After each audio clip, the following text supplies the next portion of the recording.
भगवान शंकर का संवाद कर रहे। 4 निशानी मेरे भगवान शंकर ने तुमको दे दी प्राप्त करने की। 4 शंकर भगवान से मिलने की 4 निशानियां सामने आती है।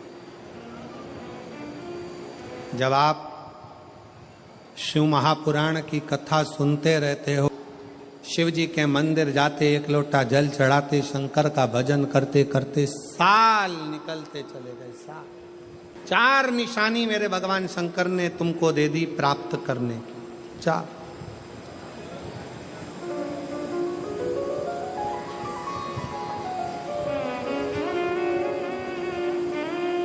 4 संकेत शिव मिलने के, शिव समागम के, शंकर को प्राप्त के। पहला संकेत भगवान शंकर देते हैं अपने भक्त को, जो भगवान शिव की कथा को निरंतर सुनता रहता है, शिवालय जाता रहता है, 1 लोटा जल चढ़ाता रहता है, शिव को भजता रहता है, श्री शिवाय नमस्तुभ्यम कहता रहता है। उसको पहला संकेत भगवान शंकर देते हैं अपने मिलन का, उसको स्वप्न में दर्शन देते हैं। जब भगवान शंकर का दर्शन बार बार स्वप्न में होने लगे, समझ लेना कि तुमने पहली परीक्षा पास कर ली, तुम दूसरी क्लास में पहुंच रहे। दूसरी क्लास। शिव जी से मिलने के 4 संकेत मेरे भगवान शंकर दे देते। पहला संकेत कौन सा है? जम के उत्तर दो। शंकर भगवान जम के बोलो। काय में आने लगे? सपने। और रात शाम, वो कहते ना, रात शाम सपने में आए। वो कहते रात शिव सपने में आए, बोले मेरे सपने में आए। और गंगा बहा गए, गंगा बहा गए। भगवान शिव जब स्वप्न में दिखने लगे, स्वप्न में आने लगे, स्वप्न में दिखने लगे, समझ लेना तुम्हारी पहली परीक्षा पास हो गई और तुम आगे बढ़ गए। आगे अब शिव तुम्हारे करीब में आ रहे हैं।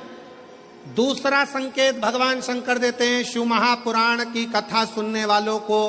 पहला संकेत शिव जी ने दिया, अगर शंकर सपने में आए समझ लेना शिव जल्दी मिलने वाले हैं। दूसरा संकेत, जिस शिवलिंग की तुम घर में पूजन करते हो, जिस शिवलिंग के मंदिर में पूजन करते हो, मान लो वो शिवलिंग कभी तुमको उसमें शंकर का प्रतिबिंब दिखने लगे, कभी तुम्हें ऐसा लगे कि कोई मुझे झांक रहा है, कभी तुम्हें ऐसे लगे कि मंदिर में और कोई भी है, तुम्हें कभी लगने लगे कि ये शंकर का शिवलिंग हिल रहा है, कभी तुम्हें लगे तुम्हारे घर में रखा हुआ शंकर का शिवलिंग कोई मनुष्य की आकृति जैसा दिख रहा है, कभी तुमने लगने लगे कि जिस मंदिर में मैं जाती हूँ वहां का शंकर का शिवलिंग ऐसा लग रहा है कि मंदिर में और भी लोग बैठे हैं। तुम मंदिर से निकल रही थी, पीछे से कोई की आवाज आई, तुमने पलट कर देखा कोई नहीं, तुम्हें लगने लगे, समझ लेना कि तुमने शिव पुराण की दूसरी परीक्षा पास कर ली। शंकर तुम्हारे करीब में आने चाहिए, शिव तुम्हारे करीब में आ रहे हैं,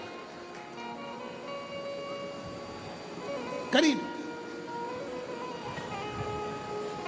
और शिव महापुराण की तीसरी परीक्षा, शंकर संकेत देते हैं मिलन का संकेत। पहला संकेत स्वप्न, दूसरा संकेत अपने इष्ट मूर्ति का हलचल, और तीसरा संकेत जब आप कुछ सोचो और वैसा की वैसा ही तुम्हारे साथ 2 दिन या 5 दिन में हो जाए, समझ लेना कि तीसरा संकेत दे दिया, मतलब शंकर अब तुरंत मिलने वाले हैं। तुमने सोचा, अपने बेटे से कहा, देख बेटा मत कर ऐसा, ऐसा करेगा तो उसके साथ ऐसा हो जाएगा। बेटी मुझे लग रहा है कि ये काम गलत है, बेटा तू ऐसा कर ले, ऐसा हो जाएगा। संकेत तुम्हें मिलने लगे और तुम्हारी विवेक, तुम्हारा एंटीना, तुम्हारी बुद्धि, तुम्हारा चित्त प्रबल हो जाए, समझ लेना कि शिव मिलने वाला। संकेत शिव। तीसरे नंबर का संकेत भगवान शंकर देते हैं, जब आप शंकर के मंदिर में जाकर बैठो या अपने पूजन के स्थल पर जाकर बैठो और शंकर जी से आप बात कर रहे हो और उसका जवाब शिव देना प्रारंभ कर दें, संकेत में देना चालू कर दे, समझ लो शिव मिलने वाला। चौथा संकेत, अब चतुर्थ नंबर का संकेत, और ये संकेत नहीं, ये शिव का मिलना है। जब ये 3 परीक्षा पास हो जाती है तो चौथे नंबर की परीक्षा पास करने की जरूरत नहीं पड़ती है। दुनिया के लोग कहते हैं कि भगवान आते हैं 2-4 घंटे रुकते हैं, सब झूठ है। भगवान एक क्षण के लिए आता है और तुम्हारे सामने आकर तुम्हारे सामने से निकल कर चले जाता है और तुम्हें महसूस करा देता है कि मैं तेरे सामने आया था और निकल कर चले गया, तुम मुझे पहचान नहीं पाया। आता है, आए।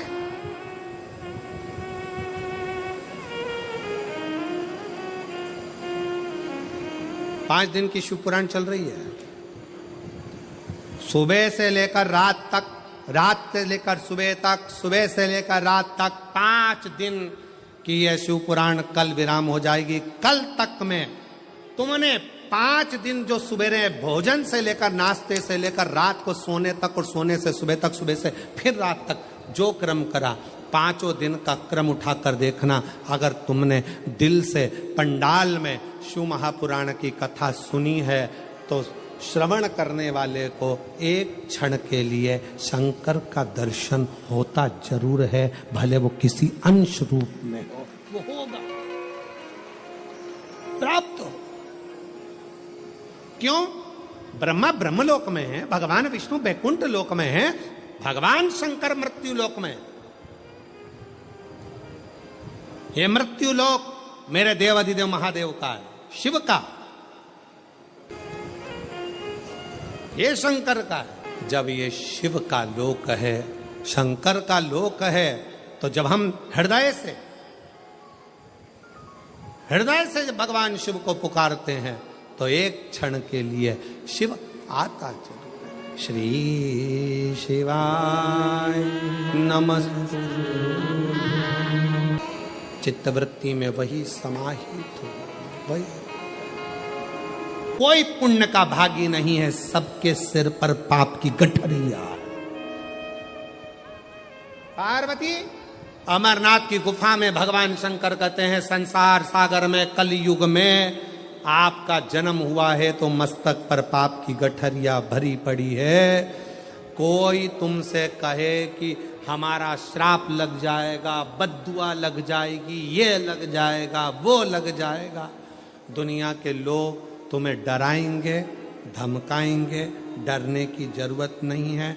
संसार सागर में कोई दूध का धुला हुआ नहीं है। शिव पार्वती से कहते हैं, संसार में वही श्रेष्ठ है जो शिव की आराधना में डूबा है और शंकर के मंत्र का स्मरण कर रहा है। पाप सबके माथे पर है। 4 स्थान पर हर व्यक्ति से पाप होता है। पहला, झाड़ू लगाते समय छोटे जीव मर जाते हैं, पाप माथे चढ़ जाता है। दूसरा, वस्त्र धोते समय, नहाते समय छोटे छोटे जीव मर जाते हैं, उसका पाप माथे चढ़ जाता है। तीसरा, अग्नि जलाते समय, भोजन बनाते समय, लाइट जलाते समय छोटे छोटे पतंगे मर जाते हैं, उसका पाप माथे चढ़ जाता है। चौथा, अपने घर से चलकर जब हम कहीं जाते हैं, अपने पांव के नीचे छोटे छोटे जीव मर जाते हैं, उसका पाप माथे चढ़ जाता है। 4 स्थान पर हर व्यक्ति से पाप होता है। प्रत्येक व्यक्ति के मस्तक पर पाप बंधा रहता है।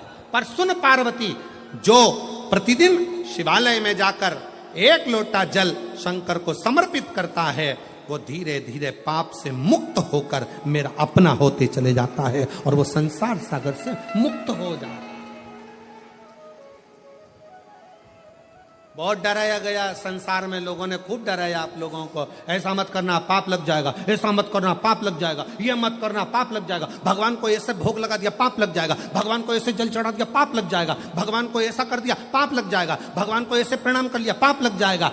शिव महापुराण ने सब कुछ समाप्त कर दिया। शिव महापुराण ने तो एक ही बात कही कि बच्चा गंदे नाली में गिर जाए, बच्चा गंदे पानी में गिर जाए, बच्चा गंदे कीचड़ में गिर जाए, उसको कोई नहीं उठाएगा, कोई गले से नहीं लगाएगा। बच्चा कीचड़ में गिरा हुआ, केवल एक माँ और एक बाप होते हैं जो कीचड़ में गिरे हुए बच्चे के कपड़े नहीं देखते हैं, उसको गले से लगा लेते हैं। उसी तरह संसार में कितना भी पाप हो जाए, शंकर के मंदिर जाना मत छोड़ना, क्योंकि वो बाप ऐसा है कि तुम कितने भी पापी हो तो भी गले से लगाकर तुम्हें तार देगा, तो भी तार देगा। तुमसे कहे पाप लगेगा, पाप लगेगा, शिव जी की भक्ति में, भजन में, स्मरण में उल्टा जपो, सुल्टा जपो, कैसे जपो, दिन में जपो, रात में जपो, शुद्ध में जपो, अशुद्ध में जपो, जैसे हो वैसे जपो। शंकर का नाम जपने वाले पर भगवान कृपा करता है। जो दिल से श्री शिवाय नमस्तुभ्यम बोलता है वो शंकर की औलाद, शिव का पुत्र कहलाता है। श्री शिवाय नमस्तुभ्यम बोलने वाले पर शंकर कितनी भी समाधि में लगे हो, श्री शिवाय नमस्तुभ्यम बोलने वाले को शिव नेत्र खोल कर दर्शन देते हैं। श्री शिवाय नमस्तुभ्यम मित्रों, इसमें 4 संकेत बताए गए हैं शिव प्राप्ति के। इस कथा में शिव कैसे प्राप्त होते हैं, शिव जी की कृपा कैसे प्राप्त होती है, ये बताए गए हैं। अगर यह वीडियो आपको अच्छी लगे हो तो शेयर, लाइक और सब्सक्राइब जरूर करें। धन्यवाद।